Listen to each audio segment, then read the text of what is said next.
Water melon nutrition value కనుక మనం చూస్తే అందులో కార్బోహైడ్రేట్ ఉంటుంది, మరియు పీచు పదార్థం అంటే ఫైబర్ కూడా ఉంటుంది, ఇంకా వైటమిన్ ఏ, వైటమిన్ సి, కొంచెం పొటాషియం ఉంటుంది. ఇది completely zero fat, zero cholesterol. Water మిలన్కి గ్లైసెమిక్ ఇండెక్స్ మనం చూస్తే 72 ఉంది, అంటే చాలా ఎక్కువ. తిన్న వెంటనే బ్లడ్ షుగర్ ఎక్కువ స్పైక్ అయ్యే అవకాశం ఉంది. కానీ దీని గ్లైసెమిక్ లోడ్ తక్కువ కాబట్టి కరెక్ట్ టైమింగ్స్లో పోర్షన్ కంట్రోల్ చేసుకొని తింటే బ్లడ్ షుగర్ స్పైక్ అవ్వకుండా ఉంటుంది.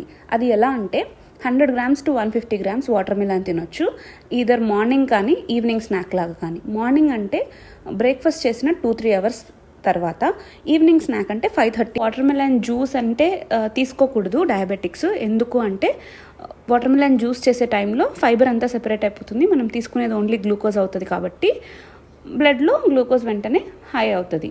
So diabetics water melon juice avoid చేసి